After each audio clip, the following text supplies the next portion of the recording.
m'appelle Alicia Trompette, j'ai 26 ans et je suis en licence communication multimédia à l'IAE Lyon 3. Alors avant ça, j'avais une licence d'anglais LLCE que j'ai fait à l'Université Lyon 2. Et après, j'ai un peu tâtonné, j'ai cherché ce que je voulais faire.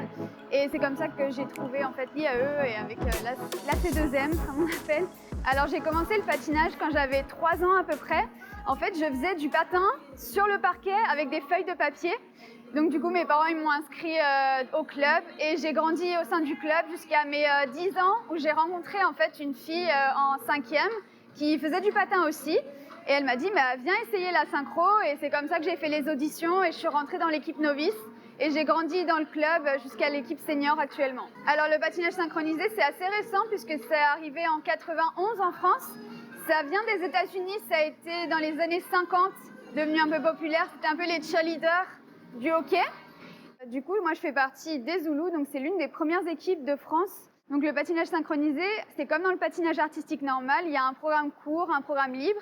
Et en fait, il y a 5 éléments de base. Donc il va y avoir le cercle, il va y avoir la ligne, le bloc, les intersections. Il y a aussi la roue. Et nous, en senior, on a les portées, donc des choses un petit peu plus acrobatiques. On appelle ça les spirales de la mort. On peut faire plein de choses un petit peu impressionnantes, qui est caractéristique de la catégorie senior. Alors en équipe, du coup, tout est décuplé. On est 20, du coup, ça fait beaucoup d'émotions. Ce qui est bien, c'est que quand ça va bien, on est sur un petit nuage. Quand ça va mal, c'est un petit peu plus dur, mais on arrive à se remonter le moral, du coup, tous ensemble. Cette année, on patine sur un programme court anniversaire, puisque c'est les 30 ans d'existence de l'équipe. Donc l'équipe s'appelle les Zoulous parce qu'en fait, le premier programme de compétition était sur une musique d'inspiration sud-africaine. Du coup, le coach a décidé d'appeler son équipe les Zoulous. Et c'est resté en fait depuis. Donc voilà, ça fait 31 ans exactement maintenant que l'équipe existe. Donc voilà, le programme court, c'est vraiment un hommage à toutes ces anciennes Zoulous qui ont fait partie de l'équipe. Par contre, sur le libre, c'est beaucoup plus lyrique. On patine sur le thème de l'inclusion. Donc, on a toute une partie de langue des signes. C'est une jeune femme qui essaye de rejoindre un groupe, mais elle n'est pas comprise parce que les gens ne comprennent pas la langue des signes. Et au fur et à mesure, les gens apprennent et c'est comme ça qu'on inclut quelqu'un dans le groupe. Et voilà. Alors, de jongler entre le sport de haut niveau, les études et l'alternance, c'est un peu compliqué. Ça demande énormément d'organisation et de préparation. Mais honnêtement, ça se fait. Il faut juste tout planifier à l'avance. Et honnêtement, en fait, ça donne une rigueur de vie qui est juste remarquable, je trouve. Le patinage synchronisé, ça nous aide énormément dans notre vie de tous les jours. Ça nous inculque des valeurs qui resteront à vie. Le travail d'équipe, la solidarité, l'entraide. Mais aussi, par exemple, on représente la France, on représente notre club, on représente nos coachs. Donc du coup, c'est un peu pareil dans la vie de tous les jours. Quand on nous demande à l'entreprise, par exemple, de représenter nos clients, eh bien, du coup, c'est quelque chose qui ne me fait pas peur parce que j'ai l'habitude de le faire depuis que je suis toute petite. Voilà.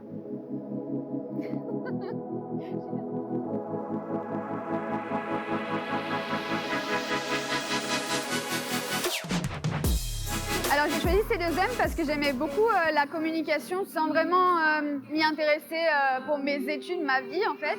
C'est moi qui m'occupe des réseaux sociaux en fait de mon équipe depuis un petit bout de temps maintenant. Et en fait c'est quelque chose que j'adore faire, être créative, créer des vidéos, créer des visuels.